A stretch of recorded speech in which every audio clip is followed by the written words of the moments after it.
problems that we're trying to solve with Logic Plus, and there's a theme that runs through these problems, and it's almost like with planning software, the great benefit and the great attribute of the planning software is the fact that it can filter and combine and collate masses of data. But that great strength of this planning software like P6 and Microsoft Project Enterprise and Aster, that great strength can also be a weakness. And what we've got today is we're going to show you hopefully software that allows simple access, where you don't need that skill set and that expertise to be able to access that data. And we're going to unpack that problem and just the complexity of traditional planning software, and hopefully the simplicity and the speed of Logic Plus by comparison, that really brings planning, the detail that's contained in these planning programs to the non-planner. We'll come on to problem one, and we're going to dip into Logic Plus throughout this demonstration. We didn't just want to show you the software without some examples. Building on this complexity, and every major project is controlled by a Gantt chart of some description, and these projects, particularly the ones we work on, they're large, complex projects. We see schedule files that run to 40,000 plus activities, massive code base, millions of logic links. If you're a non-planner, you've not got that experience with P6, it's a difficult tool to get access to and start to maneuver. What we wanted to be able to do is simplify some of that and find a faster, simpler way for the non-planner to access this data, because it's good data. But and we've got a few examples of short videos that show you how we streamlining this process. And right from the start, when you're using P6 or other planning software, uploading files is a bit of a chore. It takes time. And we're going to run this video in the background now. I'm going to hit play. And what you're looking at here is the upload of 8 files, and it might even be less, might be 6 files. Logic Plus on the left-hand side, which is our software, is uploading these files into the database, and on the right-hand side, we're running a comparison for how long it takes P6 to upload these files. Now you can see the clock stopped at 14 seconds on the left-hand side, so all of those files are now in the Logic Plus database. And you can see we're still going on the right hand side with P6, and it stops at 3 minutes. Here's another example. So just creating a 1 week look ahead. It's something that everybody wants to do, or a 4 week look ahead, or a custom look ahead within planning software, because they want to know what they want to work on next week. And again, we're looking at mouse clicks now, because mouse clicks are a good indicator of how complicated a system is to use. So on the left hand side, again, we've got our Logic Plus software, and we're going to count the number of clicks it takes to do a 1 week look ahead. And on the right hand side, we're going to configure a 1 week look ahead in P6. And so, and these videos are targeted at the non-planners amongst you. On the left hand side, we've stopped at 3 clicks. Now on the right hand side, for the non-planners, what we're doing here is we're creating a 1 week look ahead using the filtering system. And you can see we're using terms like date plus 1 week. And in P6, it's DD plus 1W, that's the abbreviation. But you've got to know that. You've got to learn that DD plus 1 week equals the time frame that you're looking for.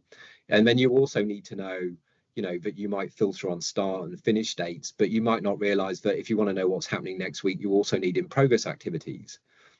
Now, there are some default filters within P6. I think there's a 1 week look ahead, but if you want any kind of custom filtering, it's a real problem. You need to be able to navigate complicated acronyms within the software to be able to get to these filters. Jack is gonna open up Logic Plus for you.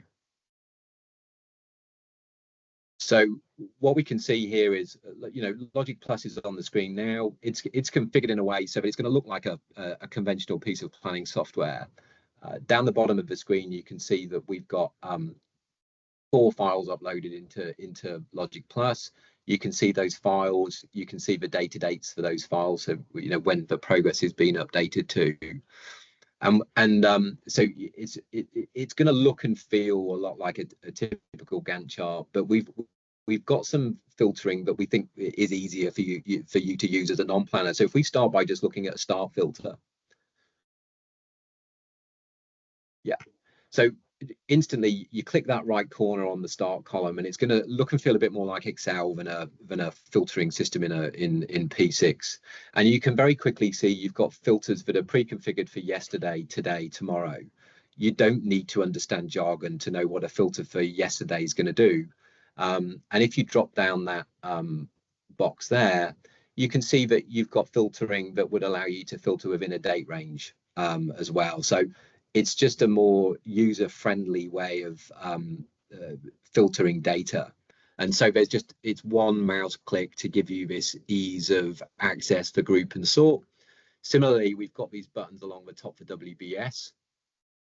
So if you wanted to just click, like on a level 2, so you're not interested in detailed hierarchy, click on the level 2 button, and it's going to group by level 2.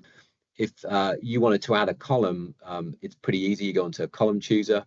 The columns that you can add, you've got the list of columns that you can add, including custom fields for traceback, which we'll come on to in a minute, but you've got a lot of different options within here, but you can go as simple or as complex as you want. And just finally on the simplicity, now we've uploaded these files into the database. Whichever one you want to view, you simply just drop down that arrow at the top, and whichever one you pick, it's going to display on the screen.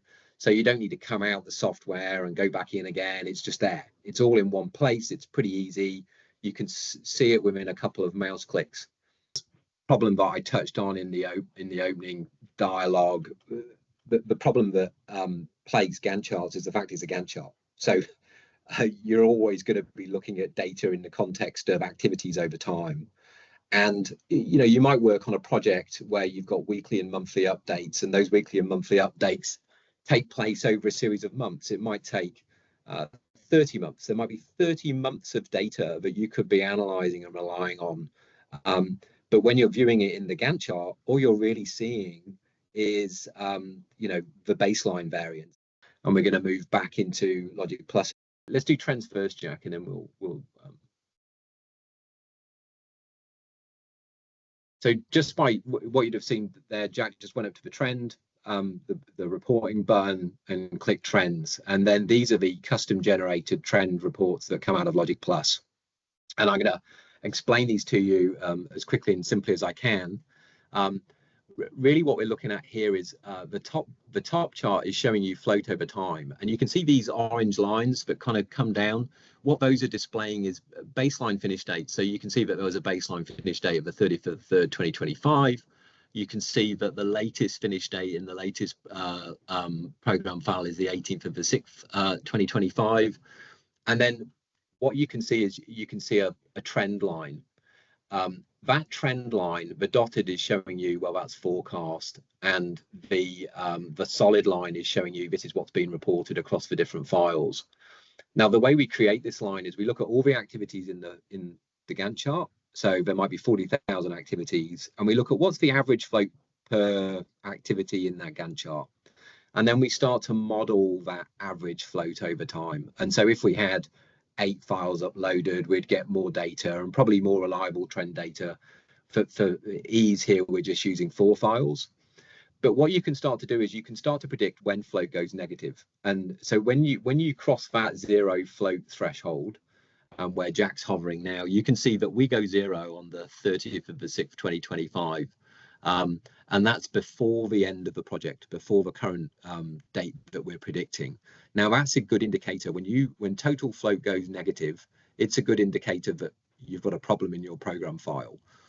The graph below is showing project progress over time.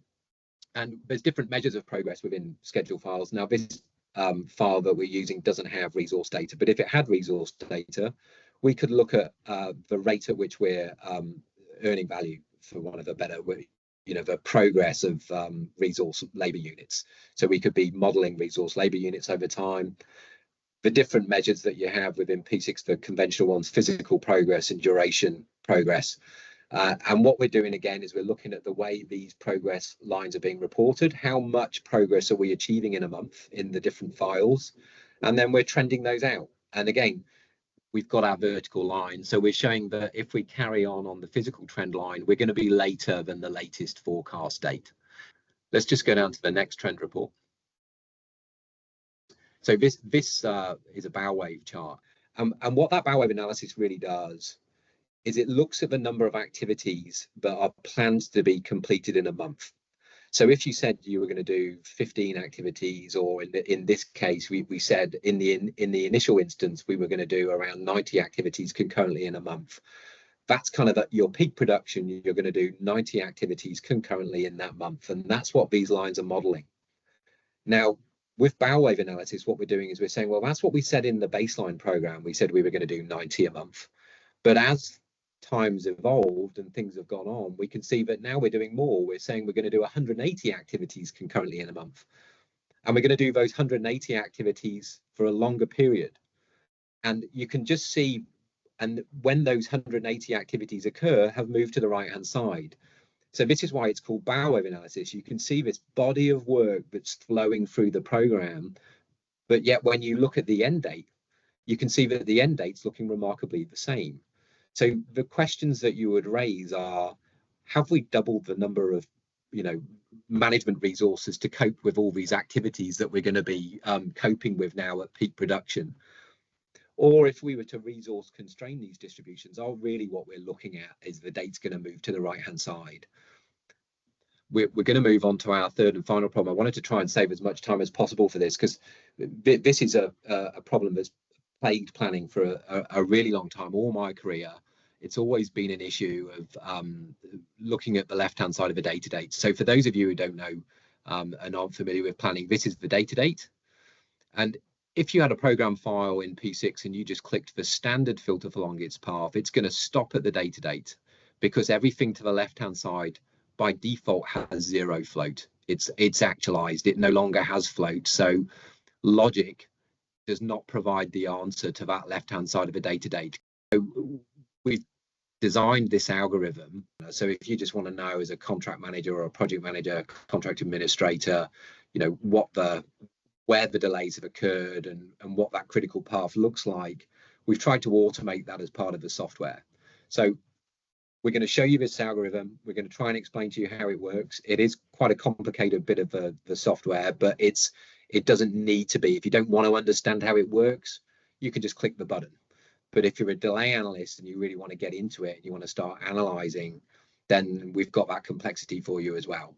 So let's go to the bottom activity. So Jack's just going to click the button to take off the WBS filter, and he's going to slide to the bottom. And we're going to pick the last activity, which is R2 commissioning. We're looking at a solar project. This button he's about to click is Start Traceback. So if you aren't a planner, you don't want to be a delay analyst, and what you want to know is just tell me what's driving my as-built critical path, or tell me what drove the critical path to a certain date. And you could pick any activity to run this algorithm. So it doesn't have to be the last activity, any activity down that chain of logic. If you want to know what's driving it, click it, hit the button, and it will tell you. So let's hit the button. And what this is doing, so we upload all the activities into a database. And now what the algorithm does is it starts to analyze each of those activities. And in this instance, what it's doing is it's saying, okay, well, I'm looking for a predecessor activity. So for it to be a predecessor, it's got to be reasonably close in terms of date to the place I'm stood. So imagine you're on a stepping stone trying to work across a river. I'm stood on a stepping stone. I'm looking for the next stepping stone to get backwards. What's near to me? That's one of the first questions that you've got to ask. Where can I jump to? And so you can see here you got scored for implied link. If it's close in terms of date proximity, it's going to get a scored for implied link. If it's got a logic link, then we're going to give it a bigger score, because we know that it was within the contemplation of a planner at the time that these two activities were linked. But then there's a host of other attributes that might imply a relationship. For example, if they've got a primary resource, if they've got the same resource. So if you're building a wall and there's a bricklayer building one wall and then he moves on to a new wall, then it's implied that there might be a link because they've got the shared same resource. Equally, if you see one activity move and there's variance, and the same variance as the successor activity, it's implying they move together, like they were dancing together. So there's an implied link between there through variance. And what we do is we analyze all these different attributes from all the schedule files to identify the best candidate for the predecessor. I'm just going to draw your eyes to one thing within this analysis. So you can see where green has occurred within this traceback. These are new activities. So these are activities that did not exist in the baseline file. And of course, you can change the baseline file just by unticking or ticking. But what this opens up to us is a host of different delay analysis reports and charts that, again, make delay accessible to the non-planner. So don't forget, I've talked a lot of complexity here, but really what Jack did was clicked one button and it provided this as planned, as built analysis.